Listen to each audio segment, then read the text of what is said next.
똑같은 유치원을 보내도 한 아이는 아프고 한 아이는 전혀 아무 문제 없는 것처럼 이렇게 건강한 모습을 볼 수가 있습니다. 신앙에도 역시 이런 면역력이 필요한 것 같습니다. 때로는 고난과 어려움이 오지만 그거를 잘 자신의 면역력으로 키워내서 다음에 그런 일이 와도 흔들리지 않고 견고히 설 수 있는 그런 믿음, 그런 것들을 바라보는데 사도 베드로의 그 교훈이 오늘 말씀을 다시 한번 생각해 보면서 우리에게 좋은 신앙적 면역력으로 잘 자리를 잡았으면 좋겠습니다.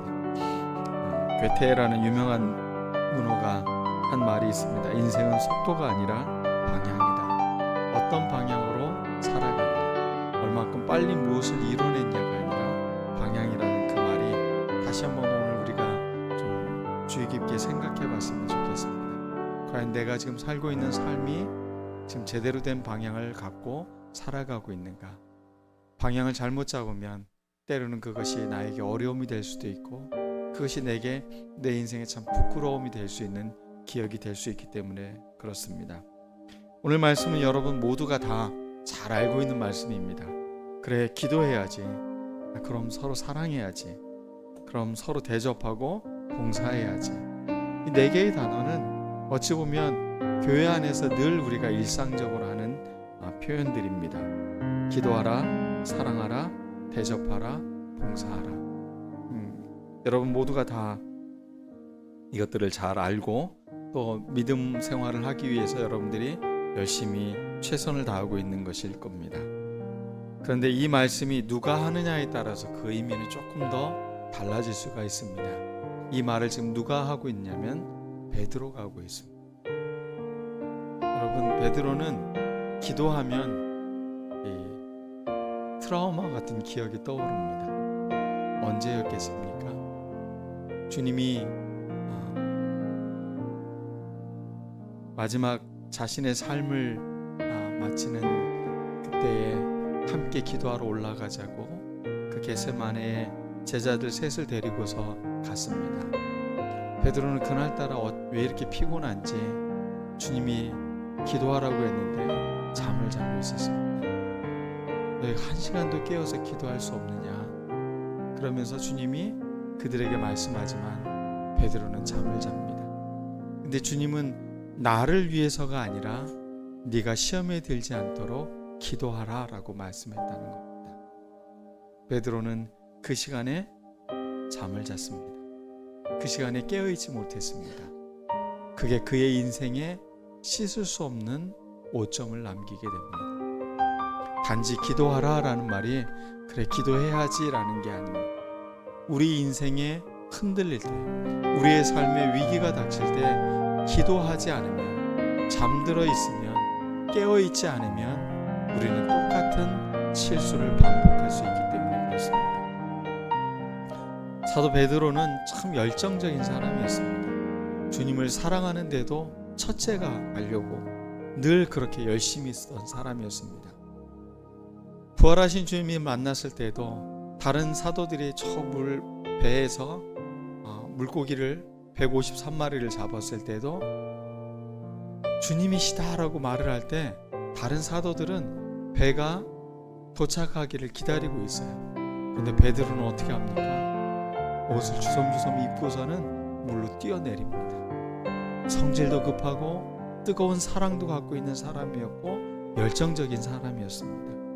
그런데 그의 인생에 늘 기억나게 하는 것, 내가 깨어있지 못하고 내가 기도하고 있지 않으면 나는 이 실수를 계속 반복할 거라는 것을 베드로는 너무나 잘 알고 있었다는 겁니다. 여러분, 마지막이라고 정말 만물의 마지막이 가까웠으니라고 성경은 표현되어져 있는데 그럴 때마다 우리는 늘 본질에 충실해야 된다는 것을 깨닫게 됩니다. 기본을 잘 해야 되는 것. 여러분의 인생에 있어서 기본은 무엇이 있습니까? 또 신앙생활에 있어서 기본은 무엇이 있습니까? 오늘 4개의 단어가 바로 신앙생활의 기본입니다. 이 기초훈련을 잘 했을 때 그것은 몸에 배어진 것입니다. 손흥민 선수의 아버지가 그 손흥민을 훈련시키는데 왼발을 쓰게 하기 위해서, 오른발잡이니까 왼발을 오른발처럼 잘 다루게 하기 위해서 공을 제일 먼저 운동장 경기에 딱 나가면 왼발로 공을 차라고 했대요. 그리고 오른발에는 심지어 핀을 박아 놓고서 등 위에다가 핀을 박아 놔서 공을 차면 자기의 발을 찔리게끔 그렇게 만들었다는 겁니다. 얼마나 그 훈련을 시키기 위해서 노력을 했습니까? 몸에 배지 않은 것은 자기 실력이 아니라는 겁니다. 저는 그 말이 굉장히 깊이 있게 와닿았어요. 신앙도 역시 마찬가지인 것 같아요. 몸에 배지 않으면 여러분 누구나 다 알고 있어요. 교회 생활 조금만 오래 하면 그래 맞아 기도해야 돼, 맞아 사랑해야 돼, 그래 잘 대접해야지, 잘 봉사해야지, 이건 누구나 다 알고 있는 이야기예요. 그렇지만 이것이 내 몸에 배이기까지의 과정은, 이것은 천차만별로 바뀐다는 것을 우리가 알 수 있는 것입니다. 다시 한번 우리가 신앙의 기본 자세를, 기본 틀을 우리의 몸에 뵐 수 있는 훈련을 했으면 좋겠습니다.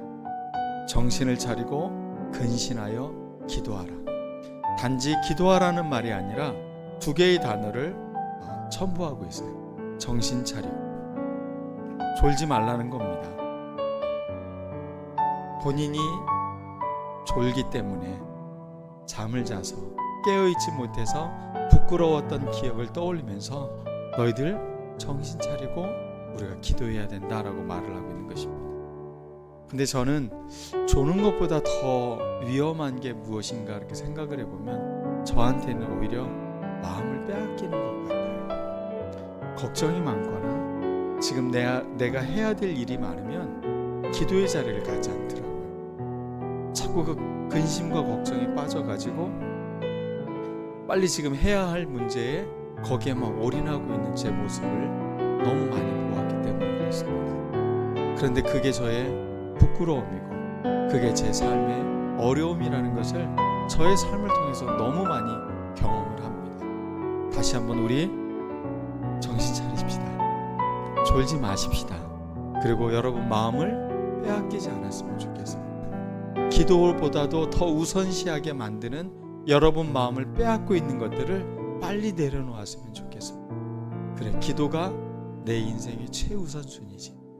그래서 오늘 여러분에게 권면합니다. 아침에 눈을 뜨면 제일 먼저 하는 일, 아이고 큰일 났다, 늦었어, 이게 아니라 주님 감사합니다.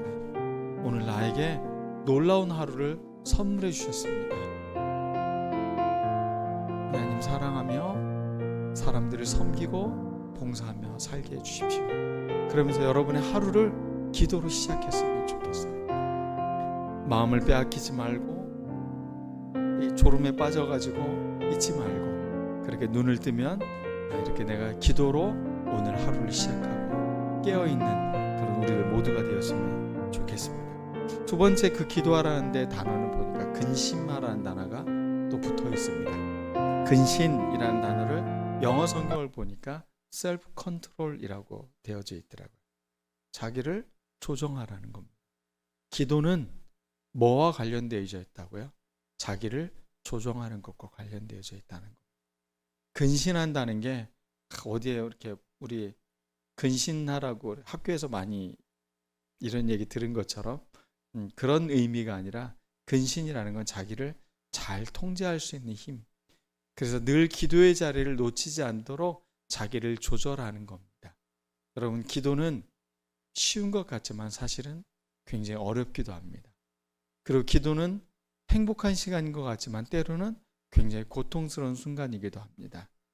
그러나 이것이 몸에 배지 않으면 자꾸 우리가 그 기도의 시간을 피하기 때문에 늘 우리는 정신을 차리고 근신해서 자기를 잘 컨트롤해서 우리가 기도의 자리로 나아가야 되는 것입니다. 공동번역 성경을 보면 이 셀프 컨트롤이라고 하는 근신이라는 단어를 마음을 가다듬고라고 표현했습니다. 이 단어가 참 저는 마음에 이렇게 많이 와닿았습니다. 그래, 마음을 가다듬고, 그래, 곁가지를 다 버리고 다시 기도의 자리로 가는 거. 내 마음에 불편한 생각들이 많이 있는데, 해야 할 일들이 많이 있는데 그 격가지들을 다 제거하고 잘 가다듬고 주님 앞에 무릎을 꿇는 이 마음, 이것을 우리가 놓치지 않을 때 우리는 사도 베드로가 이 자기의 실패를 경험으로, 자기의 부끄러운 경험을 바탕으로 우리에게 이 권면을 하고 있으니 우리도 우리의 삶의 부끄러움과 그 고난의 반복이 되지 않기 위해서 다시 한번 이 삶의 자사를 우리의 몸에 잘 새길 수 있는 우리들 모두가 되었으면 좋겠습니다. 저는 베드로 사도가 정직한 사람이라는 것에는 의문의 여지가 없는 것 같아요. 그냥 여러분 기도하십시오라고 말하면 참 편했을 것 같아요. 그런데 정말로 자기의 부끄러웠던 기억이 떠오를 단어들을 여기다 집어넣고 있다는 것. 그것은 성도들에게만 기도하라는 이야기가 아닙니다. 자기 자신에게도 이 말을 하면서 자기도 단련을 하고 있는 거죠. 오늘 우리가 이 마음을 잘 간직하고 있어야 됩니다. 한 시간도 깨어있지 못해 졸음을 이기지 못했던 자기의 과오, 그것이 얼마나 부끄러웠는지. 그래서 계집종의 이야기에 나는 저 사람을 모른다고 예수님을 부인했던 그 부끄러운 경험, 자기 혈기로 군인의 그 말고의 귀를 잘라버리고 주님이 칼을 쓰는 자는 칼로 망한다고 하면서 그 귀를 다시 붙여주면서 베드로를 교훈했던 일, 이런 실수들은 다 그가 기도의 자리를 놓쳤기 때문에, 아니 잠을 잤기 때문에, 깨어있지 못했기 때문에 생겼던 일들이라는 것입니다. 김성년 목사님이 쓴 지혜자의 노래라는 책에 이런 그 이야기가 나옵니다. 어떤 화가가 그림을 그렸습니다. 한밤중에 작은 배 한 척이 바다를 가로질러 가고 있습니다. 그런데 풍랑이 일어 배가 아주 위태로워 보입니다. 금방이라도 파도가 배를 삼킬 듯 무섭게 달려듭니다. 그러나 항해자는 캄캄한 밤하늘에 뚜렷이 빛나는 하나의 별인 북극성을 뚫어지게 응시하고 있습니다. 그리고 그 그림 아래에 이런 글귀가 쓰여져 있다고 합니다. 내가 저 별을 잃어버리면 나를 잃어버린다. 여러분, 우리 인생의 북극성처럼 항해자가 바라보고 있는 그 빛난 별처럼 우리는 늘 이 기도의 자리를 놓치면 안 됩니다. 기도의 자리를 놓치면 우리를 잃어버립니다. 그것은 베드로가 자기의 삶을 통해 너무나 경험을 깊이 했던 것이기에 우리에게 이렇게 당부해주고 있는 것입니다. 우리의 삶이 길을 잃지 않도록 우리 다시 한번 노력했으면 좋겠습니다. 두 번째는 뜨겁게 서로 사랑할지니라고 말을 했습니다. 베드로는 주님이 십자가의 고난을 당한다고 이야기할 때 어떤 이야기를 했냐면 누가 더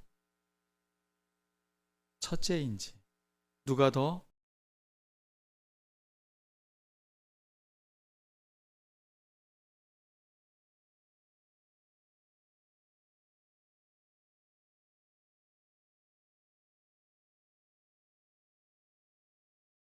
경쟁을 하고 더 우위에 있고 더 높은 자리에 있는 거라고 생각을 했던 것입니다.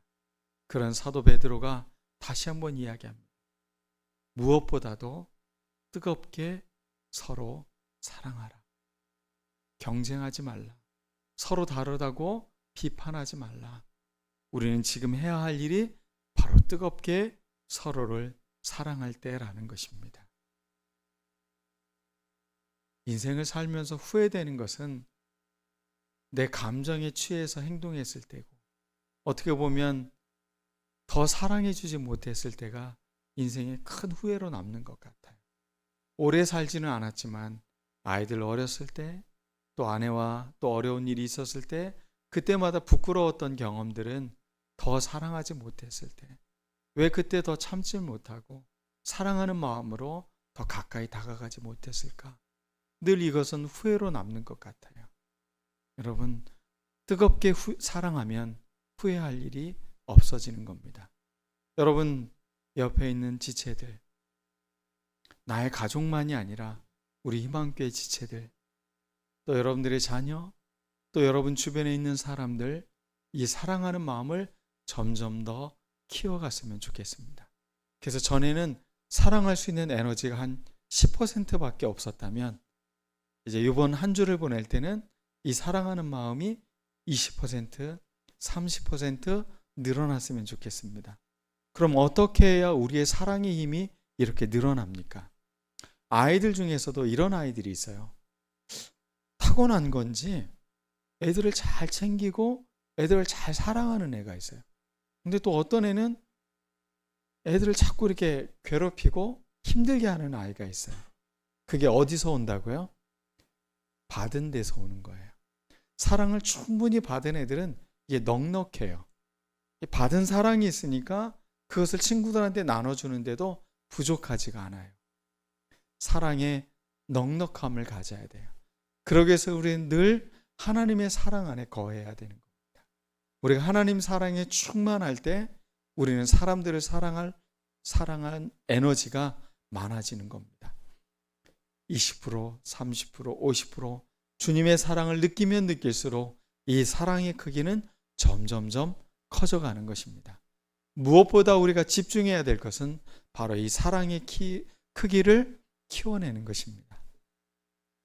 그러면 우리의 인생에 후회가 없습니다.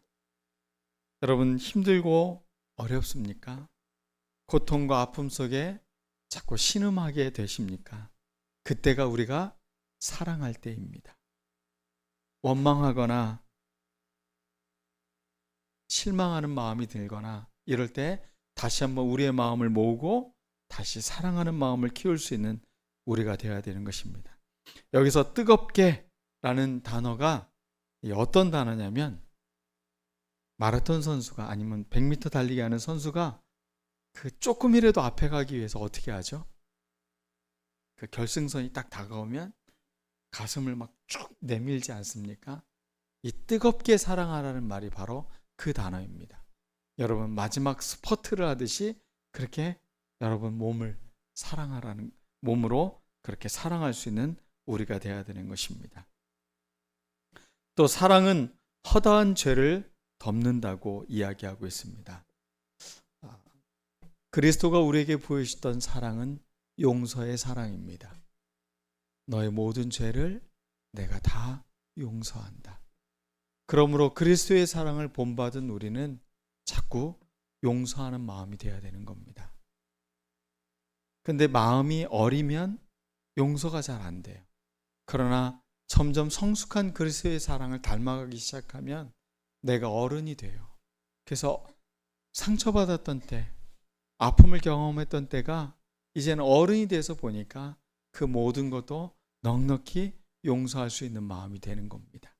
여러분 마음에 이 성숙한 마음으로 용서하는 마음이 가득한 사랑이 넘칠 수 있는 우리들 모두가 되었으면 좋겠습니다.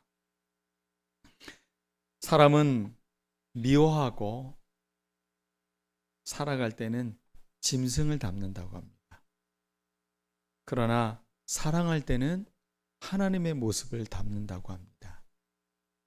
우리가 이 세상을 살아가는데 짐승과 하나님과의 관계에서 내가 어디에 포커스가 맞춰져 있냐에 따라서 우리의 인생은 달라지는 것입니다.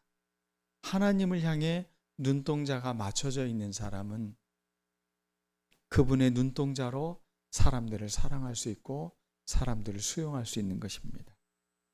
다시 한번 우리의 마음에 이 사랑하는 마음이 넘쳤으면 좋겠습니다. 자, 그 다음에 서로 대접하라는 말이 있습니다. 이 대접하라라는 이 단어가 두 개의 단어가 합해진 단어입니다. 우정이라는 단어, 사랑이라는 단어인 필로스와 크세노스라는 이방인이라는 단어가 합해져 있는 것입니다. 근데 이 대접한다라는 말이 뭐라고요? 낯선 사람, 이방인, 나한테 익숙하지 않은 것에 대해서 뭐 하는 거라고요? 사랑하는 것, 우정을 나누는 것, 그게 바로 서로 대접하는 거라는 겁니다. 우리 인생에서 우리가 서로를 대접한다는 건 나하고 잘 맞은 사람을 아니요. 나하고 맞지 않는 사람이에요. 피부색도 다를 수 있어요. 성격도 다르고 태어난 환경도 달라요. 그런데 그런 사람을 뭐 해주라고요? 대접하라는 겁니다. 수용해 주라는 것입니다. 받아들일 수 있다는 겁니다. 저는 이 단어가 참 놀라운 단어인 것 같아요. 우리는 늘 익숙하고 나하고 잘 맞고 나하고 막 이렇게 죽이 잘 맞는다고 표현하잖아요. 그런 사람하고 친해지고 그런 사람을 사랑하는 것이 익숙합니다. 그러나 성경은 우리에게 사랑하는데, 우리가 누군가를 대접하는데 그런 사람을 사랑하는 게 아니라 나하고 잘 맞지 않아요. 나하고 너무 달라요. 말도 잘 통하지 않는 이방인이에요. 그런데 그런 사람을 사랑하라는 것입니다. 여러분, 외국인보다는 지금 여러분 옆에 있는 사람은 너무나 잘 소통할 수 있는 사람들입니다. 언어가 같고 문화도 같고 우리에게 공유된 것들이 너무나 많이 있어요. 그런데 그런 것에 우리가 원망하거나 불평하지 않고 서로를 대접한다는 것, 서로를 수용한다는 것, 이건 너무나 중요한 것 같습니다. 여기서 원망한다라는 단어가 중얼중얼거린다는 겁니다. 여러분, 언제 중얼거리십니까? 불만이 많을 때 중얼거리잖아요. 왜 저래? 뭐 이러면서 이런 식으로. 그런 말을 하지 않는다는 겁니다. 나하고 좀 다르지만 그 사람을 수용할 수 있는 마음, 베드로는 이 말을 이야기하고 있습니다. 근데 이 이야기를 하고 있는 베드로 본인은 자기 인생에 큰 실수를 한 경험이 있어요. 부활하신 주님을 경험하고 하루는 그에게 주님이 환상 가운데 나타나십니다. 그 꿈에 보니까 뭐 돼지니 뭐 나쁜, 지금 우리는 좋아하는 거지만 유대인의 입장에서 봤을 때 베드로에게는 아주 부정한 짐승들이 담겨져 있는 거예요. 그것을 네가 먹으라라고 말을 했을 때 베드로는 거절을 했어요. 아니, 저건 부정한 것들인데 왜 저에게 저걸 먹으라고 하십니까? 내가 깨끗하다고 한 것을 왜 네가 부정하다고 하느냐? 그것은 그가 생각했던 이방인들에 대한 생각이었어요.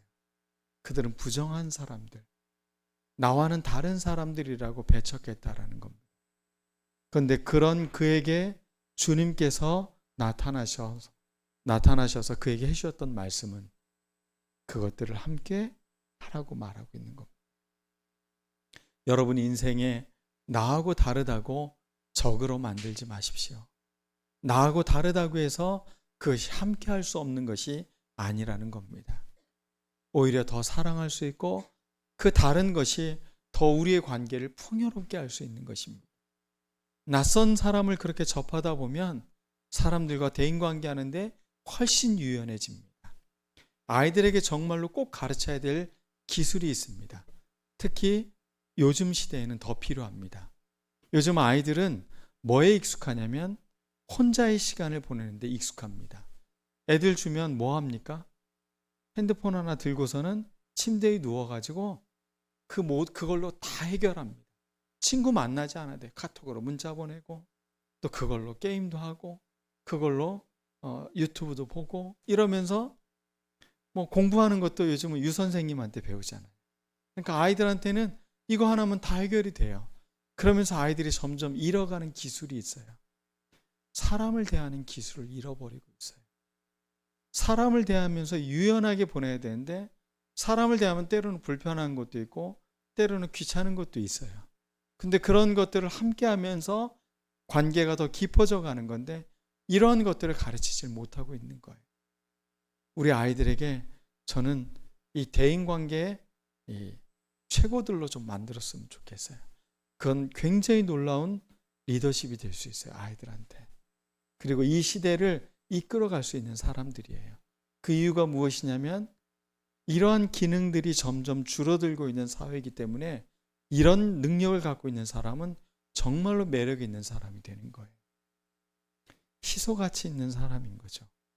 우리 아이들이 빛난 보물과 같은 사람들이 될 수 있는 거예요. 여러분들이 낯선 곳 어디에 가도 애들이 전혀 주눅들지 않고 사람들을 대하고 사람들과 친해질 수 있는 사람들을 만나는 것, 이것은 대접하는 마음, 서로 대접하기를 원망하지 뭐 이렇게 불평하거나 원망하지 않고 사람들을 수용할 수 있는 이런 마음들, 우리 아이들에게 꼭 이 선물을 잘 전해줄 수 있는 우리 부모님들이 되었으면 좋겠어요. 그리고 우리들 스스로도 좀 나에게 낯설고 익숙하지 않아도 그것을 자꾸 뭐 하자고요? 자꾸 접해봤으면 좋겠어요. 그런 것들을 자꾸 수용하고 사랑하는 마음을 가졌으면 좋겠습니다. 그럴 때 우리에게는 낯선 것이 아니라 우리가 점점 더 큰 사랑으로 확대되어지는 그런 경험을 하게 되는 것입니다. 오늘은 교회에 새로운 분이 오시지 않았습니다. 교회에 새로운 분이 오면 우리 어떻게 하라고요? 환대하자고 했잖아요. 이 단어가 바로 그 단어입니다. 대접하는 거예요. 낯선 사람을 경계하지 않고 마음을 내어놓고 가까이 다가가서 잘 오셨습니다. 그러면서 사람들을 친절하게 대할 때 그 사람은 만약에 그날 왔는데 세상에 나한테 소중한 사람도 없는 것 같고 세상이 날 버린 것 같고 절망스러운데 그래, 교회 가면 사랑한다고 하는데 한번 교회 한번 가볼까 그랬는데 여러분 중에 누군가가 그렇게 따뜻하게 환대하고 밝은 미소로 그를 받아줬어요. 그 마음이 어떤 마음으로 다가올까요? 나도 존중받는 존재가 될 수 있구나. 나도 소중한 사람이 될 수 있겠구나. 이런 희망을 발견할 수 있는 거 아닐까요? 여러분의 작은 행동 하나가 한 사람에게는 굉장히 중요한 사건이 될 수 있다는 겁니다. 저에게 바로 그러한 사건이 있었습니다. 저희 집 누님들은 6명이 있었습니다. 근데 그 누님들은 저에게 한 번도 친절한 것 같지 않았어요. 늘 누님들이 저를 부를 때는 굉장히 높은 톤으로 부릅니다. 야, 누구야? 그러면서 너 내 방에 들어왔지? 그러면서 주로 이런 말들을 들었는데 교회를 처음 갔는데 누님들이, 선배 누님들이 새로운 친구가 왔다고 환대해주고 예배가 끝났더니 내가 빵 사줄 테니까 빵 먹고 가자고 그러면서 같이 함께 모여서 빵집에 가서 빵도 먹고 이야기를 하고 또 저의 별 볼 일 아닌 것 같은 얘기를 재밌게 들어주고 저는 그때 이런 곳이면 정말 좋겠다. 신앙이 전혀 없었습니다. 그런데 그 따뜻한 대접과 환대가 저를 지금의 여기까지 있게 하는 계기가 될 수 있었다는 것. 교회가 참 좋은 공간이라는 것을 경험했던 그런 게 있습니다. 여러분, 사도 베드로도 이것을 몸소 경험한 사람이었어요. 저도 이것을 경험했어요. 여러분들 다 경험하지 않으셨습니까? 그럼 우리도 서로를 대접합시다. 환대해 줍시다. 네. 그리고 서로 봉사하라고 마지막 이 봉사에 대한 이야기를 하고 있습니다. 여러분, 봉사하는데 은사를 따라 봉사하라고 하죠. 은사라는 말이 아주 멋진 말입니다. 카리스마입니다. 은사가 뭐라고요? 여러분들 연예인들 보고 카리스마가 느껴지는 게 아니라 봉사하는 사람에게 주는 선물이 바로 카리스마예요. 은사예요. 여러분들이 하나님을 믿고 여러분들이 뭔가 섬기고 교회 안에서 어떤 일들을 하고 싶을 때 하나님이 선물로 주는 게 바로 카리스마라는 거예요. 우린 그걸 갖고 일을 하는 사람들이라는 겁니다. 그러니 우리가 이 세상의 어떤 것에도 주눅들지 않고 섬길 수 있는 사람들이 될 수 있는 겁니다. 진짜 카리스마 있는 사람이 되는 거죠. 선한 청지기 같이 그렇게 우리 봉사하고 섬기는 것입니다. 선한 청지기, 어떤 사람이에요? 내 거라고 주장할 수 있는 사람이 청지기가 아닙니다. 하나님이 나에게 맡겨주셨어요. 한번 잘 해봐. 이것을 멋지게 좀 만들어봐. 우리 희망교회를 정말 멋지게 한번 만들어봐. 그렇게 우리에게 사명을 주신 거예요. 우리는 이렇게 선한 청지기처럼 하나님이 참 좋다. 너희들이 멋진 교회를 일구어 가고 있구나. 봉사하고 있구나. 그렇게 하나님이 칭찬할 수 있는 우리들 모두가 되어야 되는 것입니다.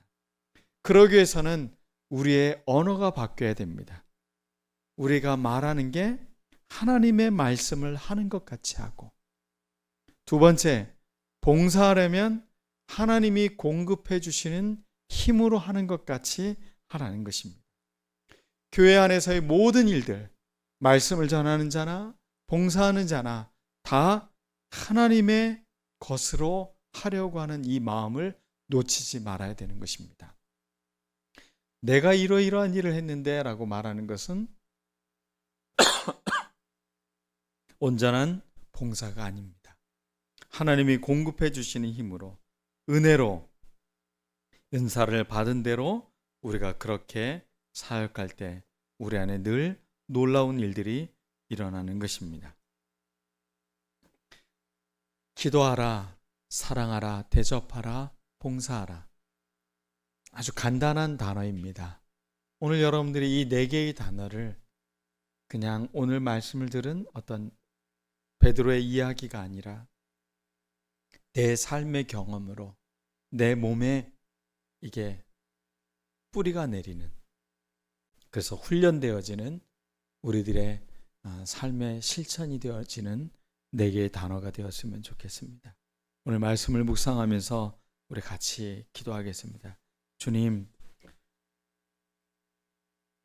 마지막 때가 가까울 때 기도하고 사랑하고 대접하고 봉사하라는 이 말씀이 우리들의 마음에 새겨지기를 원합니다.